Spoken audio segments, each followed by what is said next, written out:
En el nombre del Padre, y del Hijo, y del Espíritu Santo. Dios te salve María, llena eres de gracia, el Señor es contigo. Bendita tú eres entre todas las mujeres, bendito es el fruto de tu vientre Jesús.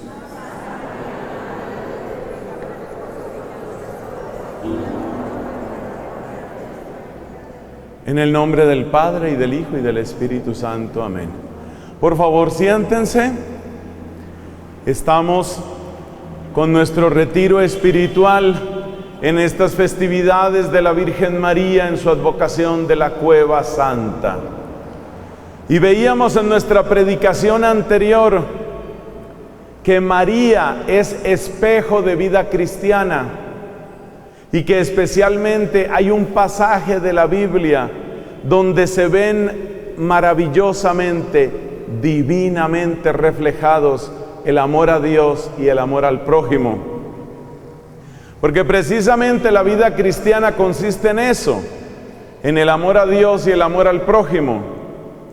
Y resulta que esos dos amores brillan en el encuentro que María tiene con su prima Santa Isabel. El amor al prójimo es clarísimo y es lo que está en esa palabra que ya recordábamos, esa palabra junto a la imagen de la Virgen. Esa palabra es la palabra servicio. Y el servicio es expresión del amor al prójimo. Pero cuando Isabel felicita a María, María no se queda con esa felicitación. No alimenta su vanidad ni su ego, sino que de inmediato remite esa felicitación a la gloria de Dios en ese texto precioso que se llama el Cántico de la Santísima Virgen María, conocido muchas veces con su primera palabra en latín, el Magnificat. Magnificat.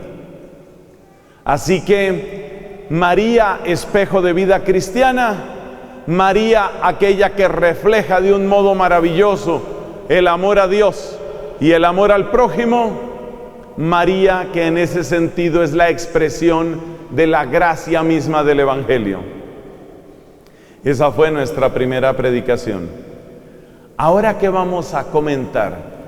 Vamos a mirar esas palabras que ella dijo. Vamos a tomar el Magníficat del Cántico de la Virgen y vamos a subrayar especialmente una palabra que es muy importante en este año, el año de la misericordia. Porque tener una experiencia del amor de Dios es siempre tener una experiencia de la misericordia de Dios. La manera como Dios nos mira, la manera como Dios nos trata, la única forma como Dios sabe amarnos es a través de esa palabra bendita, la palabra misericordia. Recordemos qué es lo específico de la misericordia. Es uno de los nombres que tiene el amor. ¿En qué circunstancias? Cuando el amor se vuelca sobre la persona necesitada. Cuando el amor se derrama, cuando el amor se inclina hacia la persona que tiene necesidad para ayudarla, para consolarla, para sanarla, para levantarla, ese amor adquiere ese nombre. O sea que la palabra misericordia es uno de los nombres del amor, pero no es cualquier nombre, porque resulta que esa es la manera como Dios nos ama a nosotros. Dios no nos ama a nosotros ni porque seamos muy simpáticos, ni porque seamos muy inteligentes, ni por el dinero que tengamos. En realidad no hay ningún bien que nosotros tengamos que no venga de Dios, que no tenga en Dios su fuente y que no exista de manera eminente, infinita en Dios. Por eso Dios no puede amar en nosotros esos bienes como quien los desea, porque Él los tiene y es Él quien los da. No hay manera de que Dios nos ame por esas razones. La única explicación del amor de Dios es su misericordia.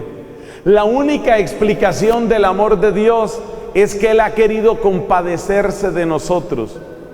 Y es tan bello, precisamente, lo decíamos en la charla pasada, es tan bello ver que la única razón por la que María va donde su prima Isabel es simplemente porque ve una necesidad. No va a otra cosa, no va a un negocio, no va a chismosear con la pariente, no va de vacaciones. María va solo por una razón, porque hay una necesidad en Isabel. De modo que fíjate que la visitación es un pasaje, ese pasaje bíblico es un pasaje precioso para reflexionar sobre la misericordia, porque lo que Dios hizo con María y que hace con cada uno de nosotros, que es amarnos en clave de misericordia, eso es exactamente lo que hizo la Virgen con su prima Santa Isabel. Y esa tiene que ser también nuestra vida cristiana. El Papa Francisco dice claramente que el año de la misericordia tiene un propósito, y es que se renueve en todos nosotros como pueblo cristiano, se renueve la experiencia de la misericordia para que también nosotros podamos ser misericordiosos con los demás. Bueno, entonces vamos a mirar en las palabras de la Virgen, vamos a mirar qué significa esa misericordia, cómo se expresa. Lo vamos a mirar en primer lugar con la palabra misma misericordia, que aparece 2 veces en el cántico de la Virgen. La Virgen empieza diciendo: proclama mi alma la grandeza del Señor, se alegra mi espíritu en Dios mi Salvador, porque ha mirado la humillación de su esclava. Desde ahora me felicitarán todas las generaciones, porque el Poderoso ha hecho obras grandes por mí. Su nombre es santo y su misericordia llega a sus fieles de generación en generación. Esa es la primera vez que aparece la palabra misericordia. Es muy hermosa esta primera estrofa del cántico de la Virgen, porque por una parte nos habla de un Dios grande, pero no es un Dios lejano. Es un Dios santo, pero no es un Dios alejado. Es un Dios poderoso, pero es también un Dios compasivo. Lo primero entonces que podemos aprender de la misericordia en el cántico de la Santísima Virgen es que a Dios no hay que achicarlo para acercarlo, y que a Dios no hay que considerarlo lejano porque sea tan grande, porque sea tan bueno, porque sea tan santo. Esos 2 pensamientos desarrollémoslos un poquito más. Primer pensamiento: a Dios no hay que cambiarlo, no hay que achicarlo para sentirlo cercano. Esto lo explica muy bien la carta a los Hebreos, uno de los documentos más hermosos, uno de los libros de la Biblia en el Nuevo Testamento. Porque en la carta a los Hebreos, cuando se habla de la persona de Jesucristo, se destacan 2 cosas. Por una parte, santo, inmaculado, apartado del número de los pecadores. Y por otra parte, puesto que está envuelto en debilidad, puede compadecerse de sus hermanos. Precisamente eso es lo grandioso de la revelación de Dios en Jesucristo. Precisamente eso es lo grandioso de la salvación que María Santísima experimentó y que es propia de nuestra vida cristiana. Que el Dios en el que nosotros creemos es un Dios grande, un Dios santo, un Dios inmaculado, un Dios absolutamente perfecto, pero al mismo tiempo un Dios cercano. Y por eso no tenemos que achicar a Dios, no tenemos que cambiar a Dios, ni la voluntad de Dios, ni los preceptos de Dios, para sentirlo cercano a nosotros. Lo voy a decir de otra manera: para sentir que Dios está cerca de nosotros, no tenemos que considerarlo ni cómplice de nuestros pecados, ni tampoco cómplice de nuestra mediocridad. El Dios en el que creemos es un Dios que ha dicho: sed santos, porque yo, el Señor, soy santo. El Dios en el que nosotros creemos es el que nos ha dicho por nuestro Señor Jesucristo: sed perfectos, como es perfecto el Padre Celestial. O sea que la negociación con nuestra mediocridad, la disculpa frente a nuestra mediocridad, no es necesaria, y en cambio es un estorbo para acercarnos al Dios que se ha revelado en Jesucristo. Con lo cual aprendemos algo muy importante: la misericordia no es complicidad. La misericordia no es complicidad. Porque hay voces y hay discursos que a veces se escuchan que quieren hacer de la misericordia divina una especie de resignación de Dios frente a nuestra mediocridad, frente a nuestro pecado, como diciendo: como ustedes no pueden hacer nada más, pues entonces dejemos así. No debemos disminuir a Dios para levantar al hombre. No debemos achicar a Dios para agrandar la vida cristiana. No somos nosotros los que tenemos que traer a Dios a nuestras categorías y a nuestros esquemas. Es Él el que ha querido venir por su propia voluntad a nuestra historia, y viniendo a nosotros nos ha llevado hacia Él. En esto se cumple lo que dice esa bella canción de los ángeles: no sé si fue que el cielo bajó o que la tierra subió. La verdad es que nosotros no tenemos que achicar a Dios y no tenemos que hacerlo cómplice de nuestros pecados.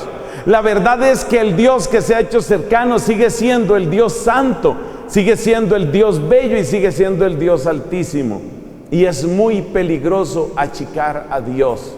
Es muy peligroso porque eso en el fondo es la negación del misterio de la encarnación. ¿Cuándo achicamos a Dios? Achicamos a Dios cuando consideramos que su misericordia es un pretexto para pecar. Achicamos a Dios cuando presentamos las exigencias del Evangelio como si fueran menores, como si bastara para ser cristiano simplemente ser buena gente. Pues con que uno no le haga mal a nadie, con que aprendamos a tolerarnos, con que aprendamos a convivir unos con otros, con que aprendamos a tratarnos bien, ya con eso hay vida cristiana. Falso. La vida cristiana no es simplemente aprender a tolerarnos y aprender a convivir.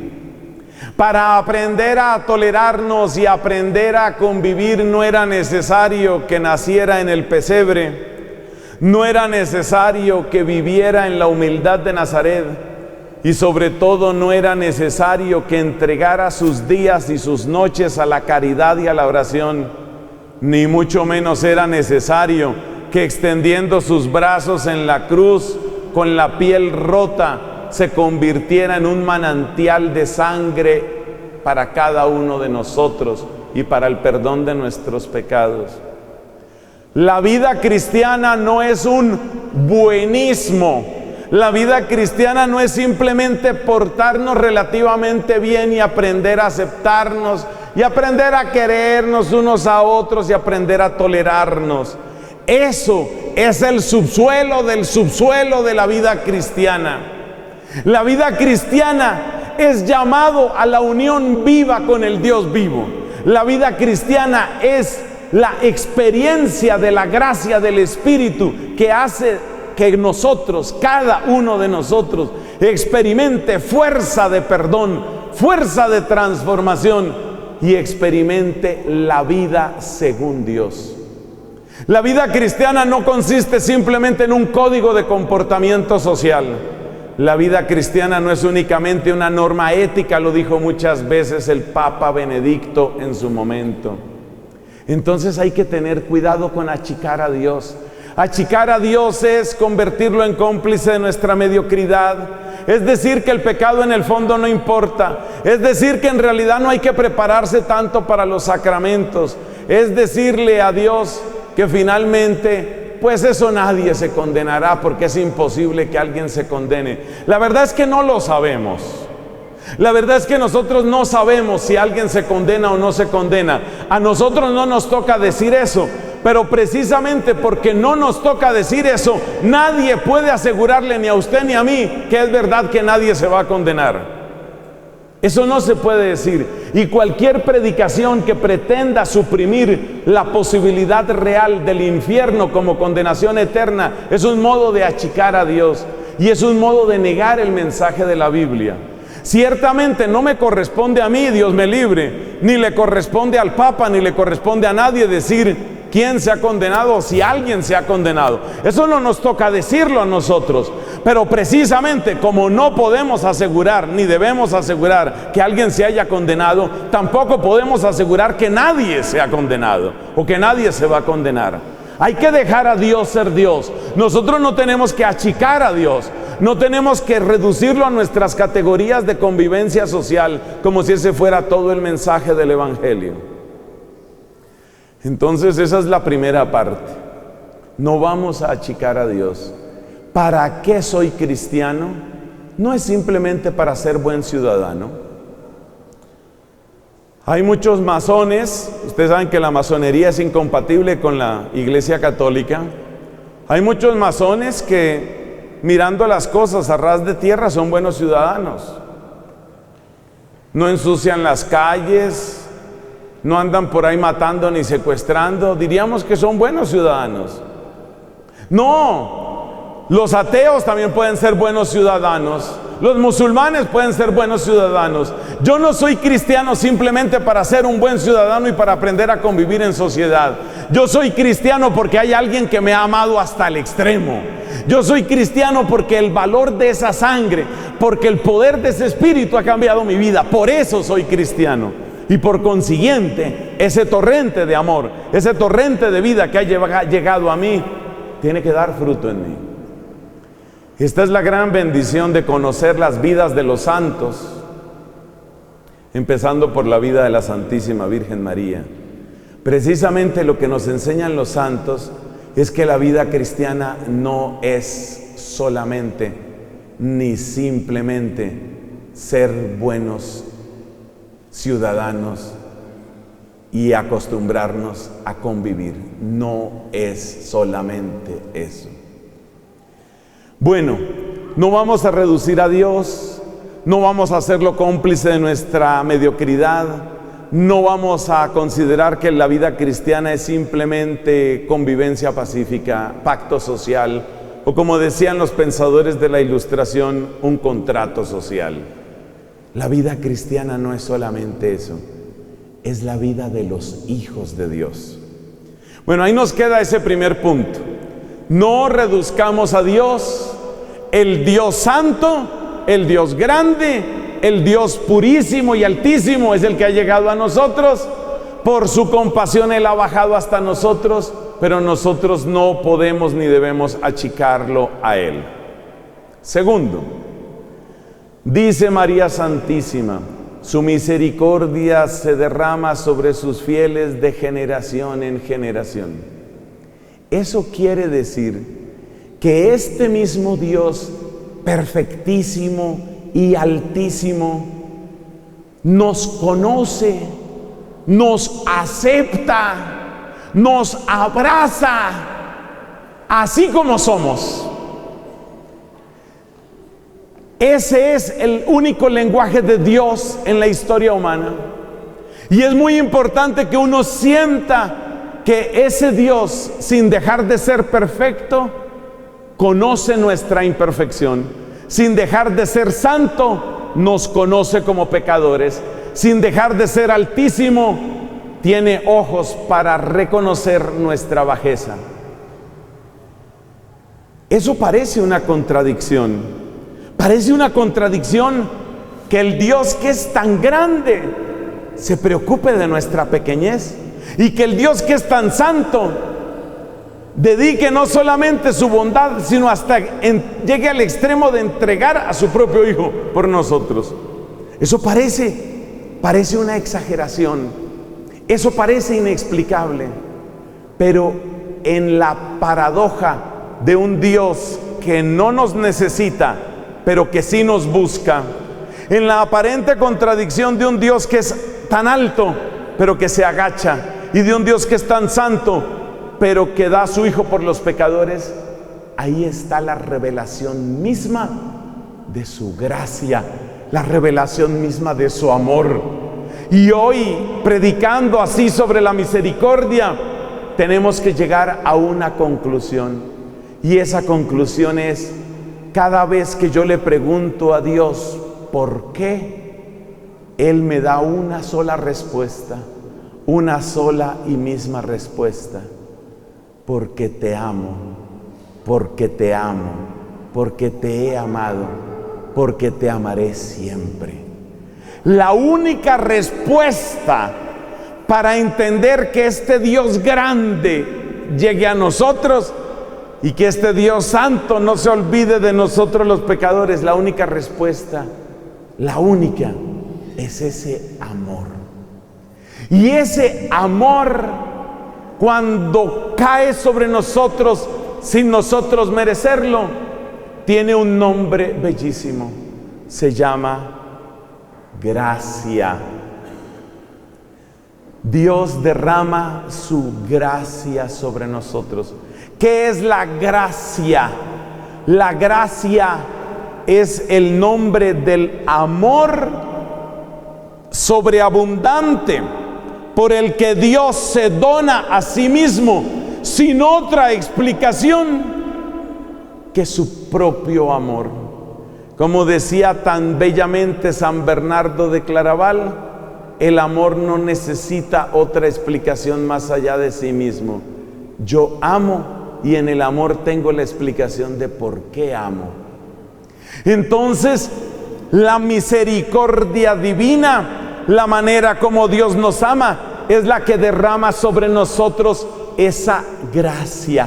Y esa gracia que es la donación de Dios mismo, que ha querido llegar a nosotros para que participemos de su vida. Como dice hermosamente la primera carta del apóstol San Juan: para que estemos en comunión con Dios Padre y con su Hijo Jesucristo. Para eso nos ha amado Dios. Dios nos ha amado para que nosotros entremos en comunión con Él. Bueno, repasemos lo que llevamos hasta aquí, porque estos son pensamientos que necesitamos que queden bien grabados en nuestro corazón y en nuestra mente. Hemos dicho que queremos examinar la presencia de la misericordia divina en el cántico de la Virgen. La razón para tomar ese texto bíblico es porque en él vemos que se conjugan perfectamente el amor a Dios y el amor al prójimo, y por consiguiente podemos decir que el Magníficat del cántico de la Virgen es el espejo más hermoso que tenemos de la vida cristiana. Y después nos hemos detenido en la primera vez en que María menciona la misericordia, y encontramos que por un lado ella exalta y proclama la grandeza de Dios, pero por otro lado nos cuenta que ese Dios es cercano. Y de ahí hemos sacado dos enseñanzas. La primera enseñanza es: no achiques a Dios. No tienes que disminuirlo para sentirlo cercano. No debes achicar al Señor. ¿Qué es achicar a Dios? Es creer que su comprensión y su paciencia significan que a Él no le importan nuestros pecados. Achicar a Dios es hacerlo cómplice de nuestra mediocridad. Achicar a Dios es reducir el cristianismo a una especie de norma de convivencia social. Como decir, al fin y al cabo, todo consiste en que seamos buenas personas y podamos vivir juntos. Eso es achicar a Dios. Y eso es radicalmente insuficiente, y eso es demasiado pequeño para apreciar el valor de la sangre de Cristo. Ese fue el primer punto.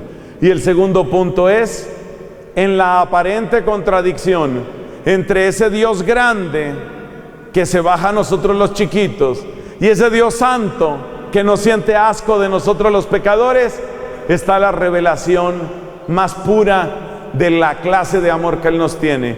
Ese amor tiene un nombre en nuestra religión, tiene un nombre en nuestra teología. Ese amor se llama gracia.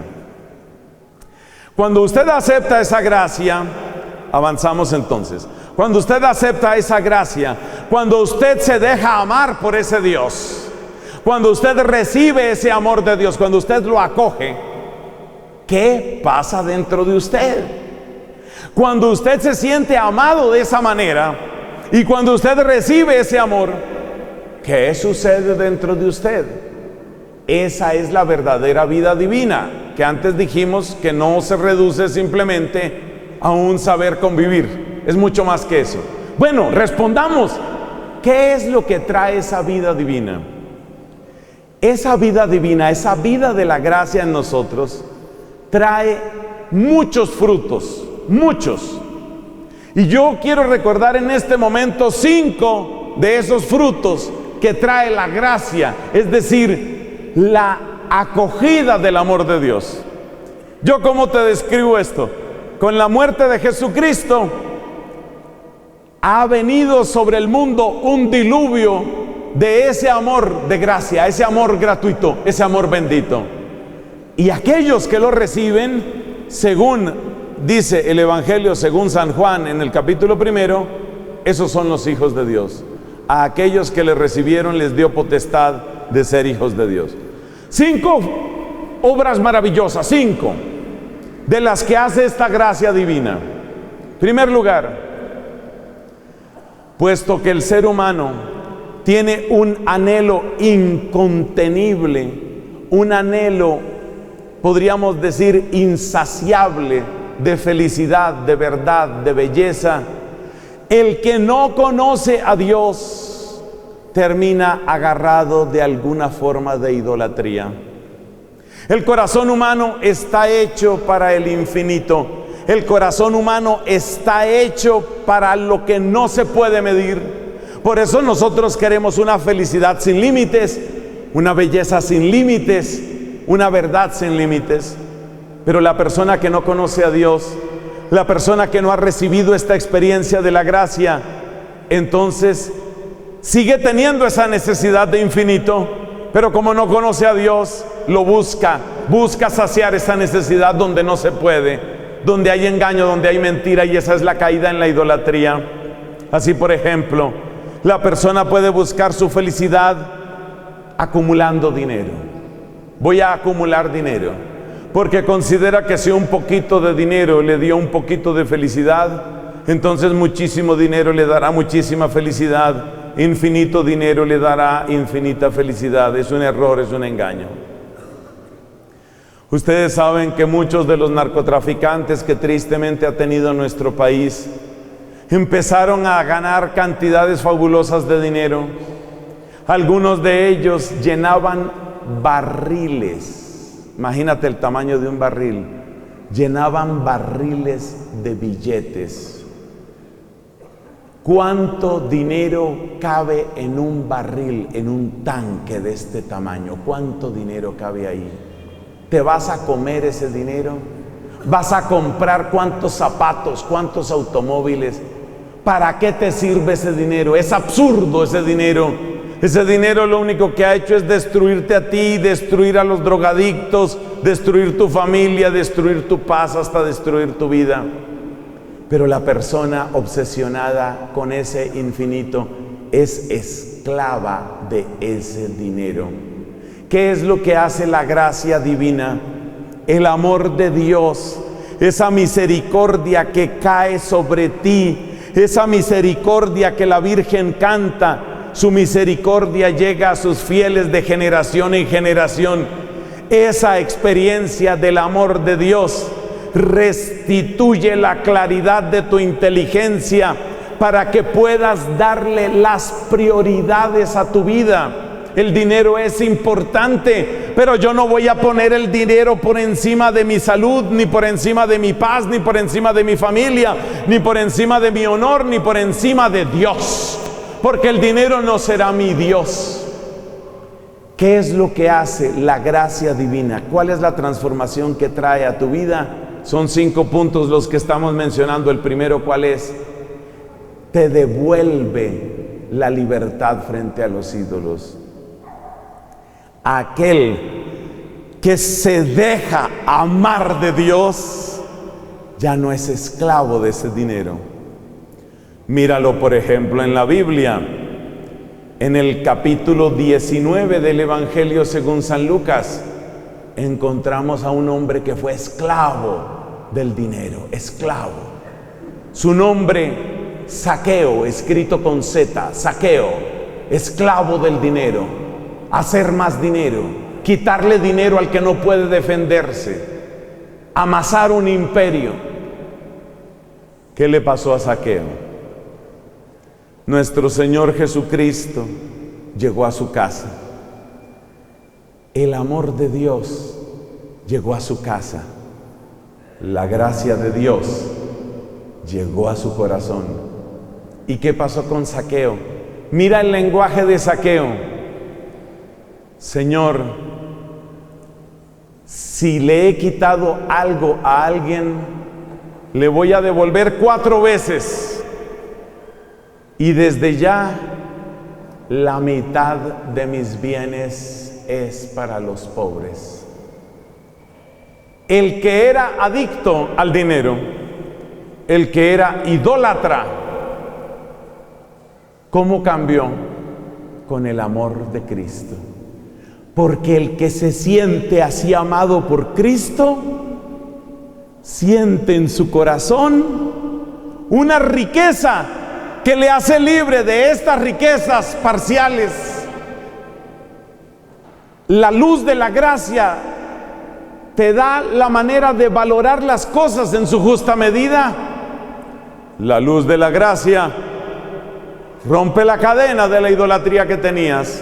Y esto que estoy diciendo del dinero, tienes que aplicarlo también a cualquier otro tipo de bien creado, incluyendo el placer de la bebida, el placer del sexo, el gusto por el aplauso y el reconocimiento humano, o esa otra adicción que tienta a muchos, la adicción al poder. Fíjese lo que estamos viendo en algunos países cercanos a Colombia, cómo hay algunos dictadores que se aferran al poder, y está la gente muriéndose de hambre por falta de medicinas, y el tipo así, aferrado al poder, porque aquí no me sacan, caiga quien caiga, aquí no me sacan. Es una adicción. ¿Qué es lo que hace la gracia divina? Te da esa nueva riqueza, te da esa nueva alegría, te da esa experiencia de amor, y cuando te sientes así amado, sueltas el ídolo que tenías. Eras idólatra, eras adicto al sexo, eras adicto al poder, eras adicto al dinero. El día que descubres el verdadero tesoro, como Zaqueo, dices: la mitad de mis bienes para los pobres, y lo que quité lo voy a devolver 4 veces. ¡Qué belleza! Es decir, la llegada de la gracia divina te da libertad de la idolatría. Ese es el primer punto. Y por eso tenemos que pedir esa libertad al Señor. Ese es el primer punto. Vamos a ir haciendo oraciones breves. De pie todos vamos a hacer una oración para pedir al Señor que nos libere de nuestras idolatrías. Piensa en este momento, querida hermana, querido hermano, ¿qué tiene el primer lugar en tu vida? Piénsalo. Piensa en este momento, ¿cuál es tu obsesión permanente? ¿Qué es lo que te trasnocha? ¿Qué es lo que te acelera el pulso? Y pregúntate si eso realmente vale la pena, si vale más que tú. Qué muerte tan triste la que han tenido tantos violentos y tantos narcotraficantes. Qué muerte tan triste. Entregaron su vida a unos billetes que valían menos que ellos. Señor, por la amable intercesión de la Santísima Virgen, yo te pido que rompas las cadenas. Yo te pido que liberes de idolatría nuestros corazones. No permitas que las cosas creadas nos aparten de ti, que eres el Creador. Danos la experiencia de sabernos amados por ti. Déjame sentirme amado por ti. Déjame sentir tu amor y seré libre, Señor. Lo suplico por la intercesión de la Virgen María.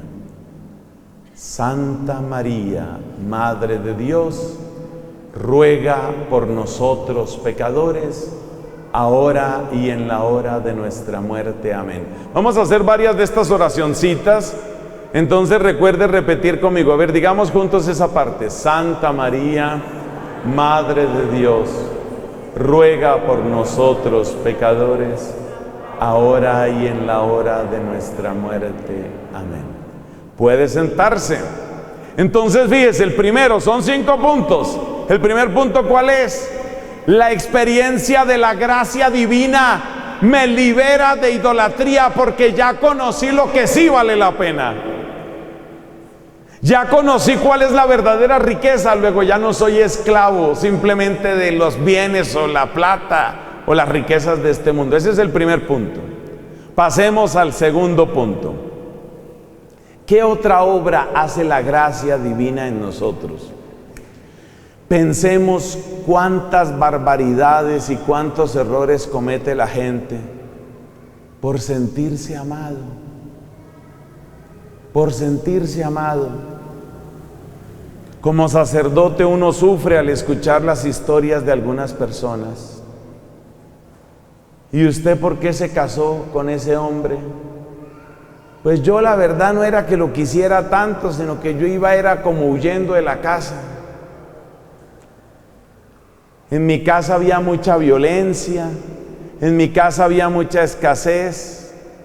Entonces, pues yo me salí de la casa y este hombre pues me pintó ahí una historia y yo era que quería irme. Fíjese usted. ¿Cuántas barbaridades comete la gente tratando de sentir un poquito de amor? ¿Cuántas tonterías, cuántos errores se cometen buscando un poquito de ternura, buscando un poquito de amor? Nosotros nos pasamos la vida buscando poquitos y resulta que hay un Dios que da mucho. Buscamos poquitos y vivimos como mendigos, esperando poquitos y comiendo sobras. Y hay un Dios que da mucho. Hay un Dios que es abundante. Hay un Dios que quiere colmarnos de su amor. Y eso precisamente es lo que significa la acción de su gracia.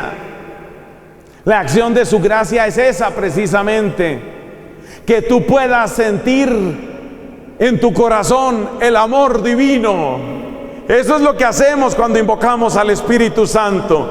Cada vez que decimos ven Espíritu Santo, lo que le estamos diciendo al Señor es: déjame sentir tu amor, Señor, más allá de cómo me amó o no me amó mi papá, más allá de cómo me amó o no me amó mi mamá, porque mi pobre mamá vivía tal vez muy ocupada o vivía tal vez muy amargada y mi mamá no me dio el amor que yo quería. ¿Qué le pasa a una persona cuando conoce la gracia divina? Es como recibir el beso de Dios. Es como sentir que Dios, tu papá, te abraza, te besa. Y esa experiencia de amor, ese amor desbordante te hace también libre en ese sentido. Porque cuando ya te sientes amado por el Dios grande, cuando tú recibes ese amor, esa ternura de Papá Dios, entonces ya no eres mendigo, ya eres hijo. Nos dice San Pablo en la carta a los Romanos: estos son los hijos de Dios, los que se dejan llevar por el Espíritu de Dios. Hay 2 mujeres en la Biblia, una cuyo nombre no conocemos y otra sí, en las que se refleja esto que estoy diciendo. No conocemos el nombre de la mujer samaritana la que fue a buscar agua al pozo y se encontró ahí con Cristo. Sí conocemos el nombre de María Magdalena, una mujer que estuvo en las garras del poder de las tinieblas. Qué impresionante el caso de María Magdalena. No nos dice la Biblia específicamente que ella fuera una mujer de vida licenciosa o pecaminosa, en el sentido de tener muchos o pocos hombres. Pero sí nos dice que la acción del demonio era máxima en ella. Sí nos dice que era una mujer que estaba repleta, estaba colmada, rebosante de todo lo que es sucio y de todo lo que es pecaminoso. Eso es lo que significa el número 7 cuando se dice que estaba poseída por 7 demonios. Y esa mujer a la que tenemos que imaginar como una existencia llena de amargura, llena de fracaso, llena de suciedad y de humillación, esa mujer escuchó la predicación de Cristo. Esa mujer recibió el amor de Cristo. Y esa mujer que conoció el amor de Jesucristo dejó de ser mendigo que busca migajas, porque de Cristo recibió su dignidad de mujer. Si ustedes quieren ayudar a prevenir tantos dolores, particularmente los que tienen que ver con embarazo juvenil, con problemas de aborto, ¿por qué llega la gente allá? Porque llegan buscando amor. Lo que están buscando es eso. Y resulta que los medios de comunicación nos han vendido la idea de que sentirse amado es tener una pareja, y tener una pareja es tener mucho sexo. Esas dos mentiras nos han vendido, y nosotros nos hemos dejado engañar y hemos permitido que nos mientan de esa manera. Y entonces, ¿qué ha sucedido? Lo que ha sucedido es muy triste, porque resulta que muchas mujeres, y yo tengo que predicar esto porque gracias a Dios tenemos aquí algunas niñas y jovencitas, y es muy doloroso para uno de sacerdote ver que muchas niñas salen buscando amor y se lo cobran. Les cobran el amor, les cobran la ilusión de saberse o sentirse amadas. ¿Y cómo se las cobran? Se la cobran con cuerpo, con sexo. Como quien dice, si usted quiere ser mi novia, usted tiene que darme sexo a mí. Eso es cobrarle a la mujer. Eso es decirle, para que usted pueda tener su ilusión romántica de ternura, me lo va a pagar con su carne, me lo va a pagar con su cuerpo. Y ahí vienen los embarazos, y ahí vienen los abortos, y sobre todo ahí vienen las desilusiones y los vacíos. Qué distinto el caso de una muchacha que se siente amada, que se sabe amada de Dios. Qué distinto el caso de una mujer que sabe qué dignidad tiene. Qué distinto el caso de esa mujer que cuando va caminando por la calle o por la vereda sabe que es princesa, que es hija del Dios Altísimo. Qué distinto esa mujer. Esa mujer no se deja ni engañar, ni manosear, ni embarazar de cualquiera. Esa mujer sabe cuánto vale. Ese es el poder de la gracia divina. Llevamos 2 puntos. Ese es el poder. ¿Y qué es lo que necesitamos entonces? Que la gente se sienta amada. Nosotros los hombres también cometemos muchísimas barbaridades. Muchos hombres no se han sentido amados ni respaldados por su papá, por ejemplo. No se sienten apoyados por su papá. Y entonces, ¿qué pasa con esos hombres? ¿Qué sucede con ellos? Pues muchos de esos hombres, para asegurar su masculinidad, para convencerse a sí mismos de que sí son verdaderamente hombres, entonces se vuelven agresivos o se vuelven mujeriegos, porque cifran su propia autoestima en una especie de éxito material o en una especie de abundancia de conquistas, como tratando de decirse, si puedo conquistar a muchas, quiere decir que soy muy hombre. El verdadero modelo de masculinidad que encontramos en el ámbito del hogar se llama San José. ¿Sabe quién es San José? San José es un hombre que no tiene que andarse demostrando que es hombre. Por eso no es agresivo, por eso no es violento, por eso es respetuoso, por eso es obediente a Dios, por eso es puro de corazón. Necesitamos hombres que tengan una gran experiencia del amor de Dios. Muchos de esos hombres seguirán el camino del matrimonio, pero no buscarán en el sexo de la mujer una manera de verificar que sí soy macho. Buscarán en el vientre de la mujer la oportunidad de hacer un hogar bello según Dios lo quiere. Eso es otra cosa, eso es muy distinto. Póngase de pie, por favor. Vamos a orar pidiéndole al Señor que tengamos esa experiencia de amor, que nos podamos sentir amados. Si se siente cómodo, cierre un momentico los ojos. Son oraciones cortas, pero hay que hacerlas. Padre Dios, derrama tu Espíritu Santo sobre mí, que yo me sienta amado. Los hombres diremos amado como varón, como hombre. Las mujeres dirán que yo me sienta amada por ti como mujer. Haz, Señor, que yo me sienta amada como mujer, que yo me sienta amado como hombre, y que desde esa experiencia de amor yo deje de ser un mendigo que anda rebuscando mendrugos. Soy hijo de un Dios grande, santo, generoso, abundante. Yo no tengo que estarle mendigando a nadie. Yo no tengo que estarle mendigando a nadie, porque soy hija de Dios. Díganselo, mujeres, en su corazón, porque soy hija de Dios, porque valgo, porque soy templo de su Espíritu, porque Él derramó su propia sangre por mí, porque soy preciosa y soy princesa ante sus ojos. Qué grande es Dios, qué grande es el Señor. Jesús, yo te pido, en este hermoso retiro, yo te pido que traigas esa experiencia a hombres y mujeres, que nos sintamos verdaderamente amados por ti, y que siendo así renovados por tu gracia, dejemos de ser mendigos y empecemos a ser hijos. Lo pedimos por la amable intercesión de María Santísima. Santa María, todos, Santa María, Madre de Dios, ruega por nosotros pecadores, ahora y en la hora de nuestra muerte. Amén. Siéntese nuevamente, vamos al tercer punto.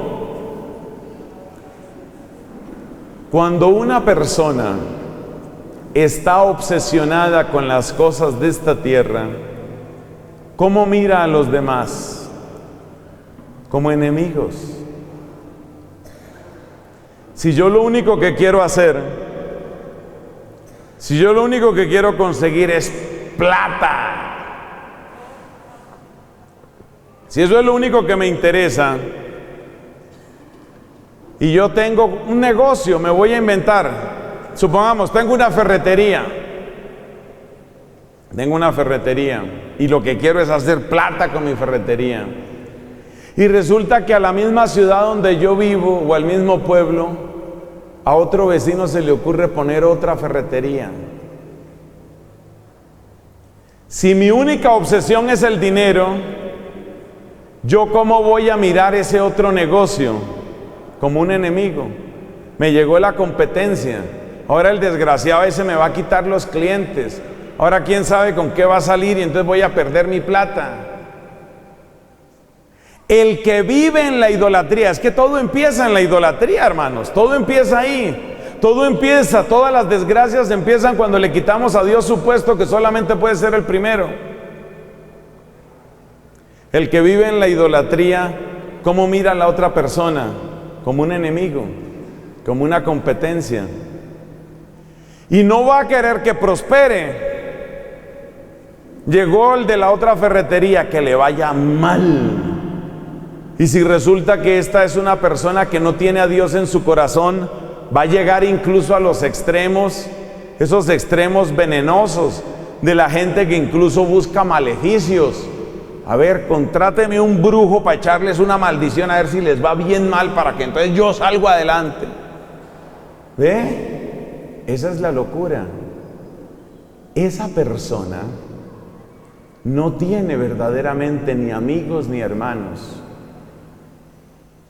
En la Biblia, en el Evangelio según San Lucas, se nos cuenta la historia de un hombre así. Ese fue el hombre que una vez tuvo una gran cosecha. ¿Y qué dijo? ¿Y ahora qué haré con esta gran cosecha?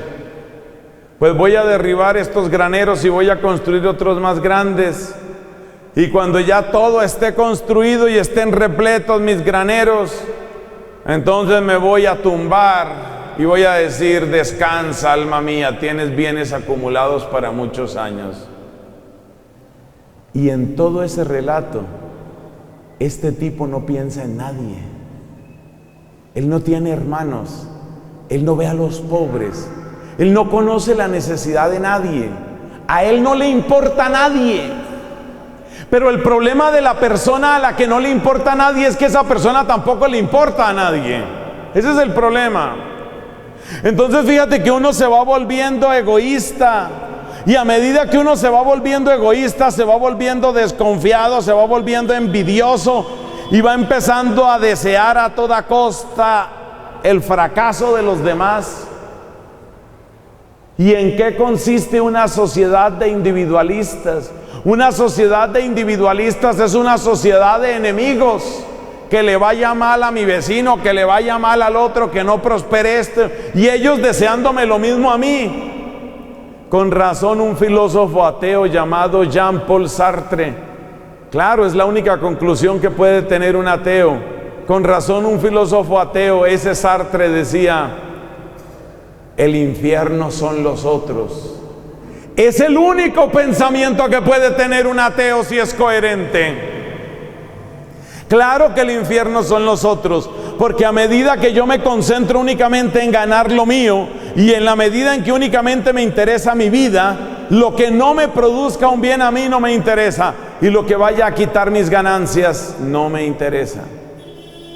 Entonces, ¿cómo se vuelve el mundo cuando falta esta experiencia de la gracia divina? ¿Cómo se vuelve el mundo? Se vuelve, como lo dijo el Papa Benedicto, una jungla, una selva de todos contra todos. Y eso es lo que vemos que está pasando en el mundo. Eso es lo que vemos que está sucediendo. Bendito sea Dios, que en muchas de nuestras veredas y en muchos de nuestros campos no es así, gracias a Dios.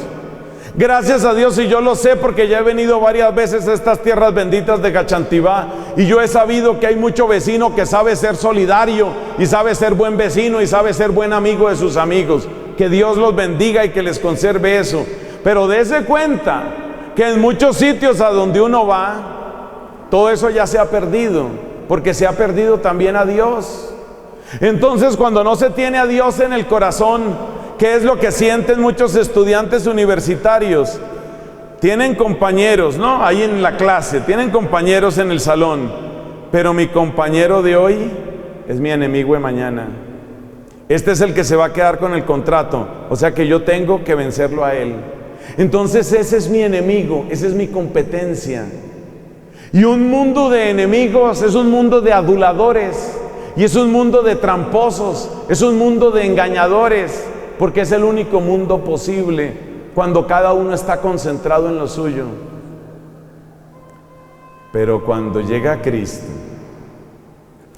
cuando Cristo me hace sentir tan hermosamente amado por Dios, cuando Cristo llega a mi vida y me muestra la miseria en la que yo he vivido, el pecado que Él me ha perdonado, yo miro a mi hermano, y ¿qué veo en mi hermano? Otro que tiene necesidad. Veo a mi hermano necesitado. Entonces, ¿qué es lo que hace la gracia divina? Estamos en el tercer punto. ¿Qué es lo que hace la gracia divina? Me devuelve a mis hermanos. La fraternidad solo es posible a partir de la filiación, es decir, solo tenemos verdadera experiencia de hermanos si tenemos verdadera experiencia de hijos. Cuando yo me siento verdaderamente amado por Dios, cuando ese amor es sobreabundante, entonces yo entiendo que mi éxito en la vida y el sentido de mi existencia no proviene simplemente de lo que yo produzca, de lo que yo gane o de lo que yo acumule. Y al mismo tiempo comprendo los múltiples errores, los múltiples pecados, las múltiples falencias que yo he tenido. Y entonces miro a mi hermano, ya miro a mi prójimo, y ya mi prójimo no es mi enemigo. Ya ese prójimo es otro en necesidad como yo, otro en camino como yo, otro al que Dios ha amado como a mí me ha amado. Y cuando yo descubro eso, empieza a crecer la fraternidad. Es una terrible paradoja que el país que empezó a hablar de fraternidad sin Dios, ese país se llama Francia. El país que empezó a hablar de fraternidad, pero quitando a Dios, es el país que está viviendo los peores desgarramientos sociales en este momento. ¿Sabe lo que decía hoy? Esta noticia es de hoy. ¿Sabe lo que decía el primer ministro Valls, el primer ministro francés? Hoy, exactamente hoy, ¿sabe lo que decía? Estamos desarticulando ataques terroristas todos los días. Esa frase es de hoy. Hoy, tome nota de la fecha, 11 de septiembre de 2016. Entre otras cosas, 15º aniversario del terrible atentado a las Torres Gemelas en Estados Unidos. Y 15 años después, la situación del terrorismo no ha hecho sino agravarse en todo el mundo. Y el país europeo más golpeado por el terrorismo, y usted lo sabe en las noticias, ¿es cuál? Francia. Atentado en París, atentado en Niza. Dese cuenta cómo está siendo golpeada Francia.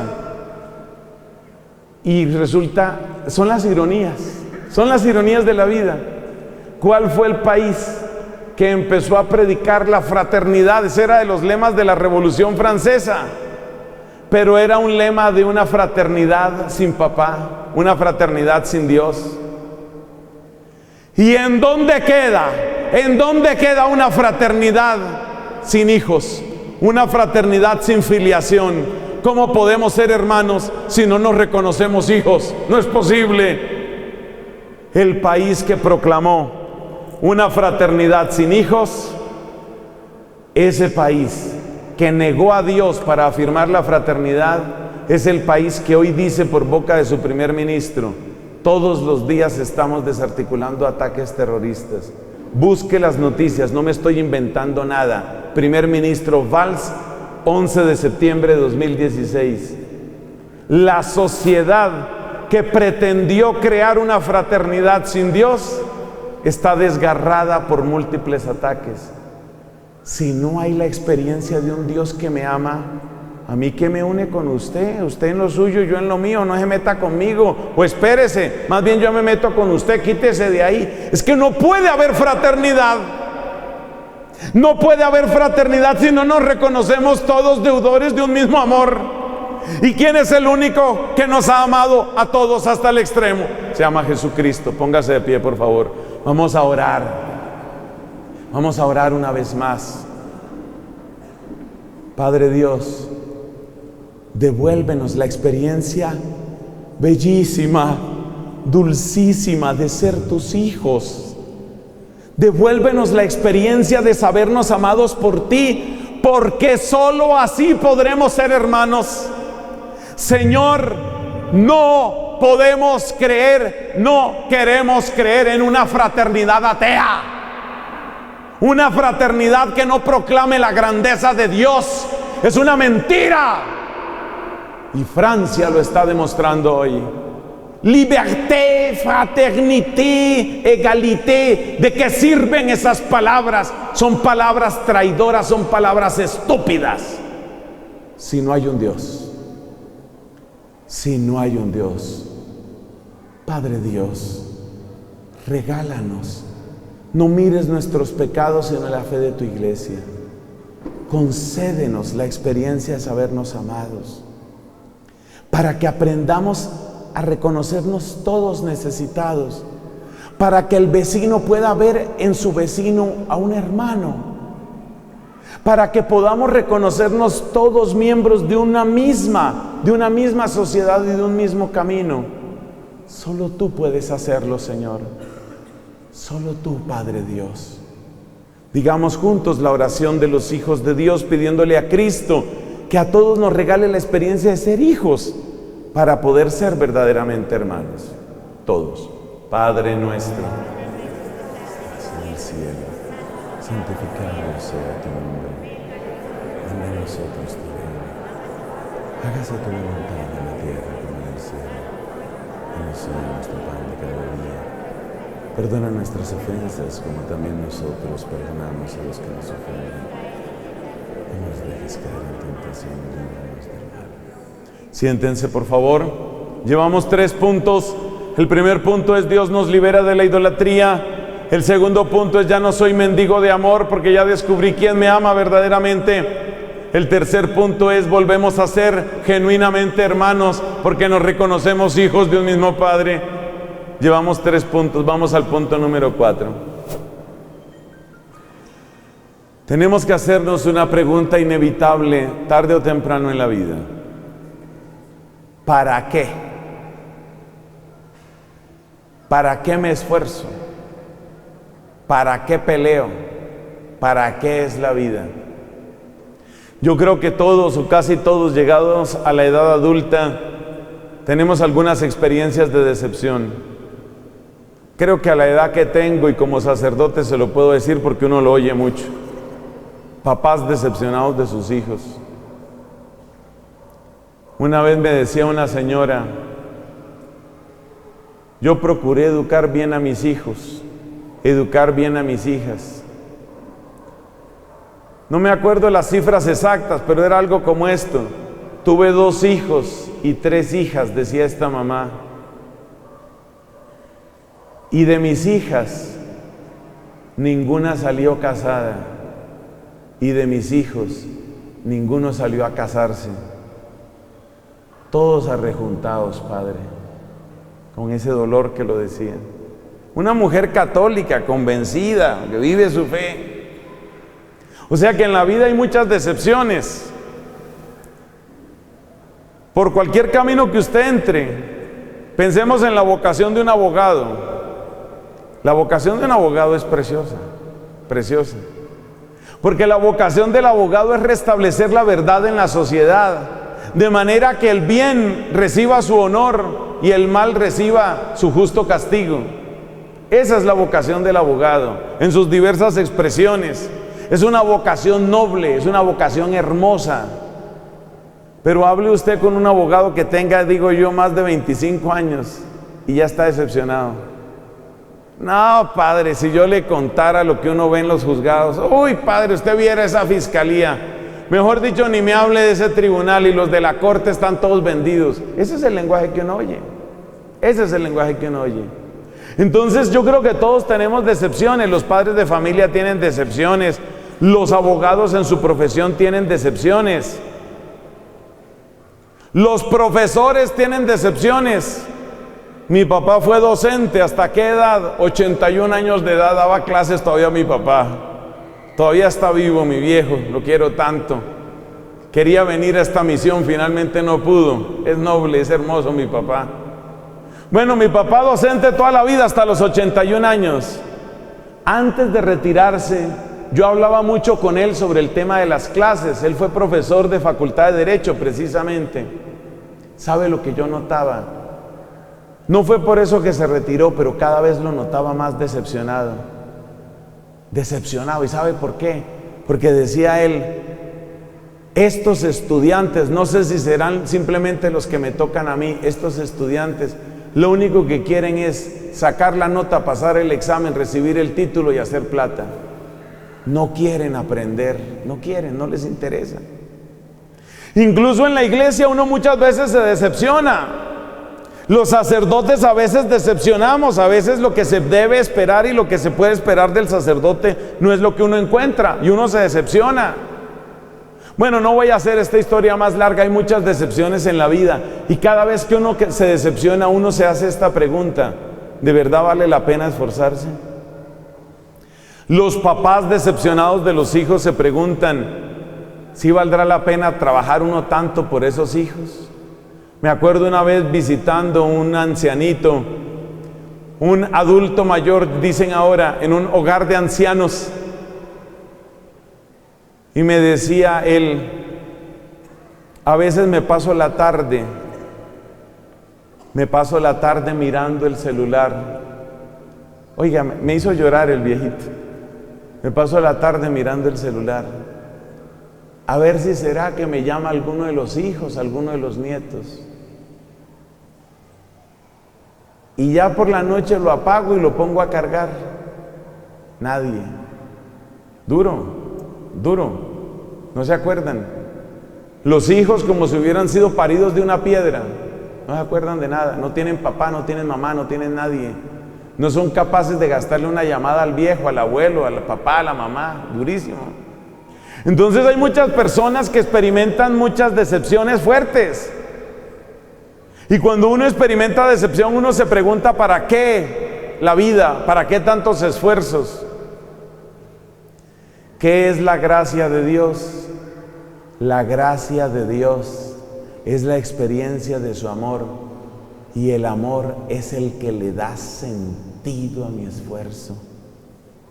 Ustedes habrán conocido una oración que se relaciona, no es que sea de San Francisco de Asís, pero se relaciona con el santo, como queriendo expresar la espiritualidad de este gran hombre. Señor, que yo no busque ser comprendido, sino comprender, que yo no busque ser amado, sino amar, que yo no busque ser servido, sino servir. Y dése cuenta que eso lo puede decir una persona como San Francisco de Asís, que tiene una experiencia grande del amor de Dios. Pero cuando uno no tiene esa experiencia, ¿uno qué busca? Que me sirvan, que me amen, que me comprendan, que me entiendan, que me apoyen. Entonces la persona que ha tenido la experiencia del amor divino, la persona que ha tenido la experiencia de la gracia de Dios, es una persona que está dispuesta a sembrar, está dispuesta a dar, y no está esperando la recompensa de la siembra que hace.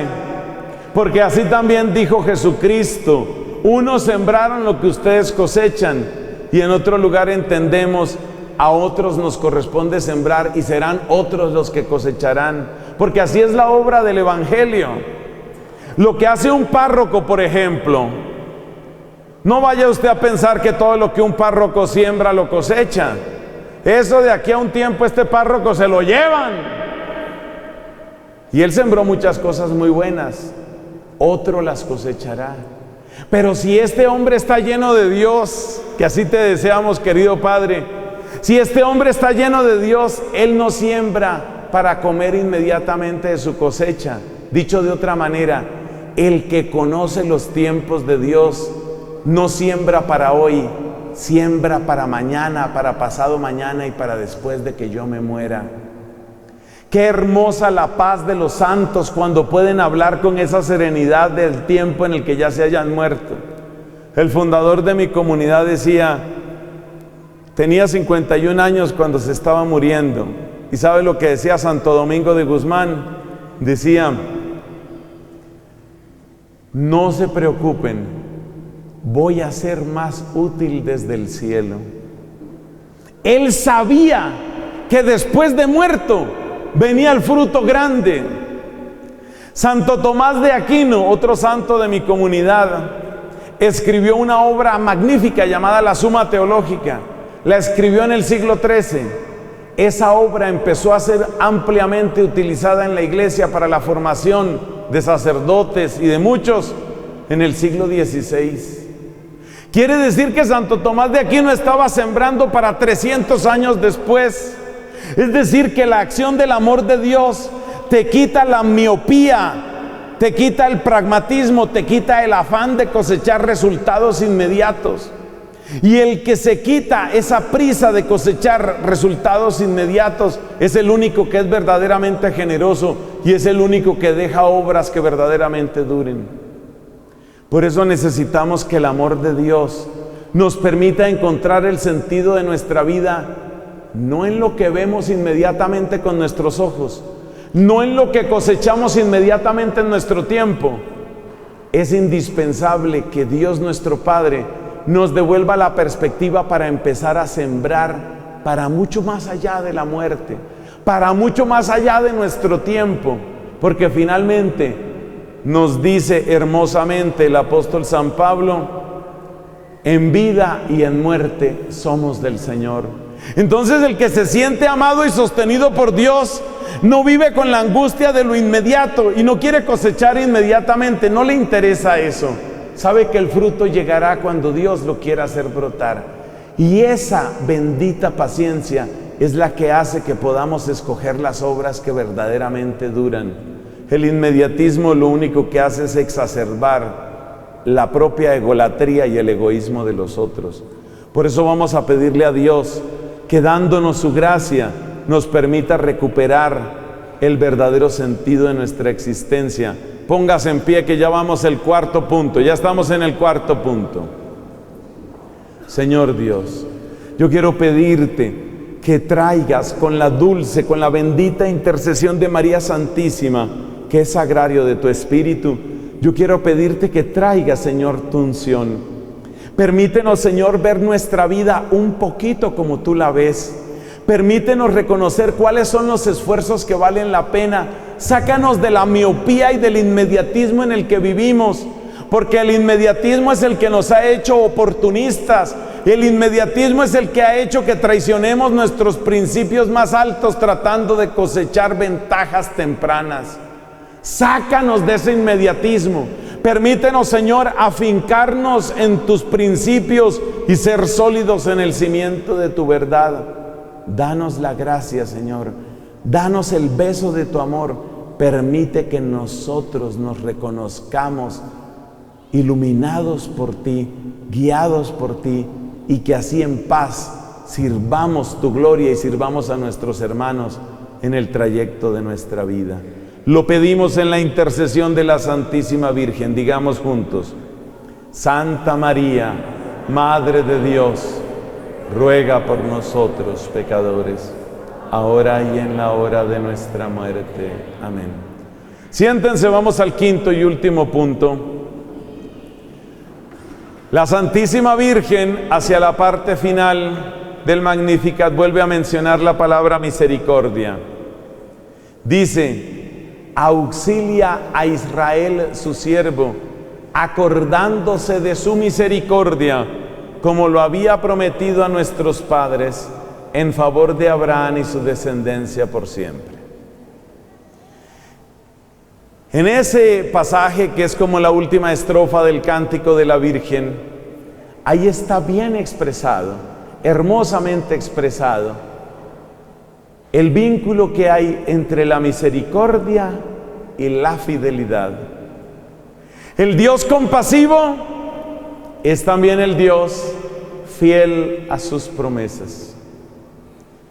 Y el que se acerca a la misericordia divina, como María la vivió, el que tiene la experiencia del beso de Dios, de la gracia divina, de la infusión del Espíritu, el que tiene esa experiencia, sabe que Dios es fiel a sus promesas. Dios es fiel. La fidelidad de Dios es el sustento que le da coherencia a nuestros principios, que le da estructura y le da ruta a nuestra vida. Dios es fiel. Y si Dios es fiel, quiere decir que aunque yo no vea, y aunque yo no entienda, y aunque yo me canse, y aunque el mundo me grite lo contrario, Dios es fiel. Dios es fiel significa que mi conciencia no tiene precio. Dios es fiel significa que la verdad no la tiene la mayoría. A veces la mayoría tiene la verdad y a veces no. Pero yo no llamaré verdad simplemente a lo que la mayoría decrete. El que tiene certeza de la fidelidad de Dios adquiere la solidez que solo Dios puede dar. Date cuenta de lo que esto significa. Porque el problema que tenemos, o uno de los problemas que tenemos en nuestro tiempo, es que la gente sí tiene principios, pero como dijo aquel chistoso, por allá en una escena salió un cómico, Groucho Marx, y está alegando con otra persona, y entonces le dice: y sepa usted que estos son mis principios, y si no le gustan, pues tengo otros. Eso es lo que está pasando en nuestro tiempo, que la gente cambia sus principios. Les voy a dar dos ejemplos de dos presidentes. Una que hoy es la presidenta en Chile, la señora Bachelet. Bachelet en su tiempo fue una gran defensora pro vida y contraria al aborto. Pero resulta que el mundo cambió para peor. La mentalidad abortista se ha metido por todas partes y llegó un momento en el que la señora Bachelet se dio cuenta de una cosa: si yo sigo defendiendo la causa pro vida, me quedo sin quien vote por mí. Entonces, ¿qué hizo ella? Lo que se hace en algunos restaurantes callejeros: voltear la arepa. Bachelet, la señora presidenta, si se dice así, de México. El de México es otra historia, no me ponga a hablar de México ahorita. La señora Bachelet, la presidenta de Chile, volteó completamente su discurso para volverse a lanzar a la presidencia. Y la gente, por lo menos aquella gente, pero igual pasa en otras partes, ven que esta mujer antes defendía X y ahora defiende no X, y la gente le votó aquí y le volvió a depositar el voto acá. Con razón se dice que nos merecemos los gobernantes que tenemos. Entonces, ¿qué es lo que se ha vuelto norma en nuestra época? Que la gente se acomoda, como dicen, al viento que sople, a la campana que más suene. En fin, hay refranes que hablan de eso. Al árbol que más sombra tenga. Entonces la gente va cambiando sus principios. El presidente que ha hecho más por implantar la ideología gay y la ideología de género en el mundo entero, empezando por su país, es Barack Obama. Pero si usted hubiera conocido a Barack Obama hace 12 años, se hubiera llevado una sorpresa.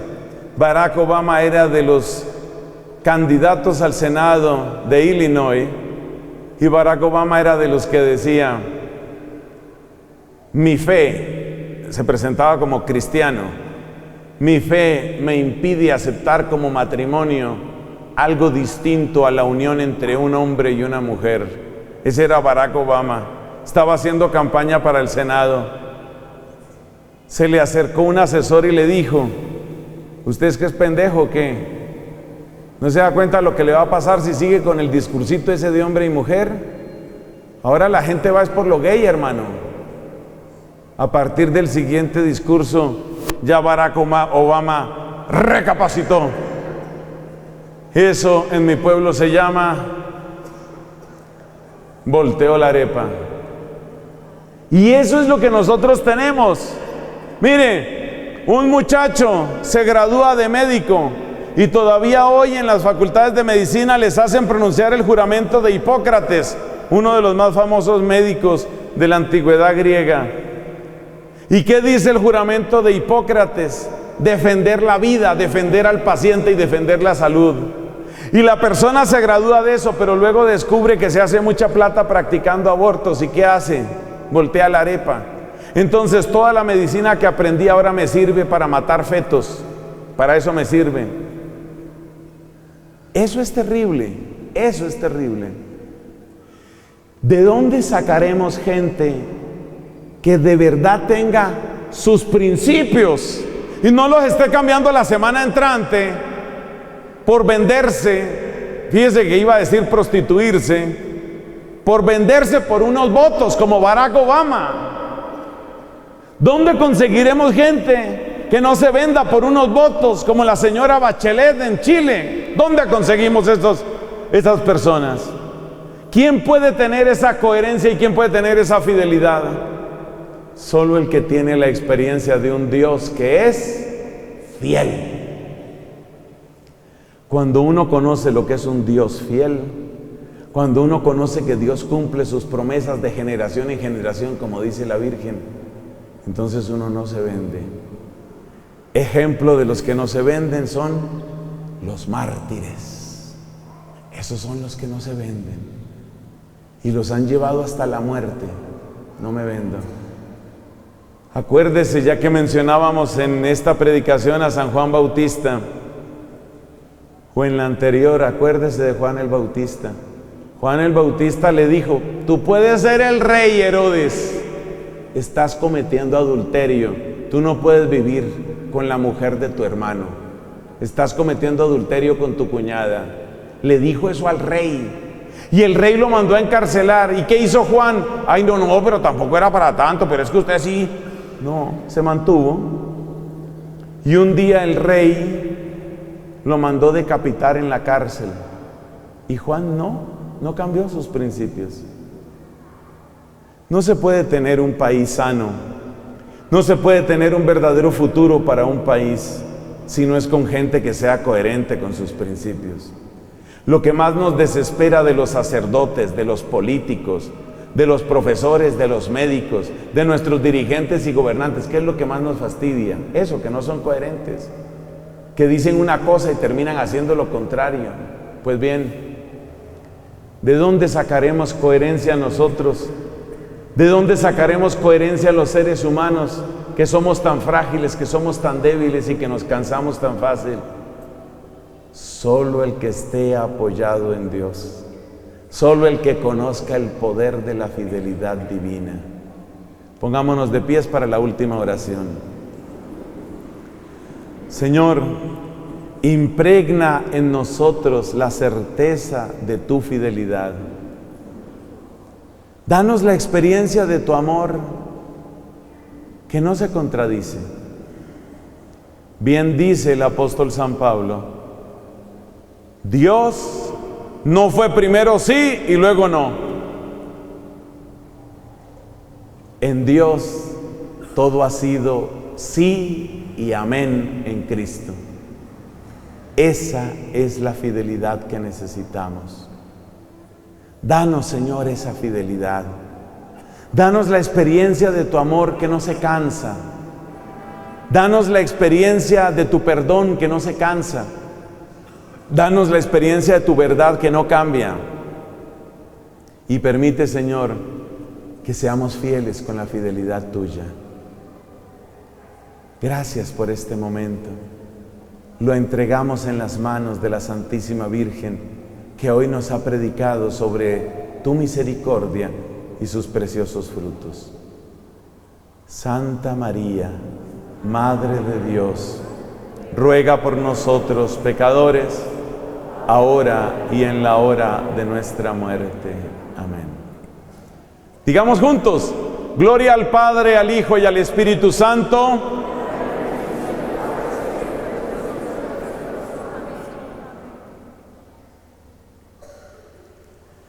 Preparémonos.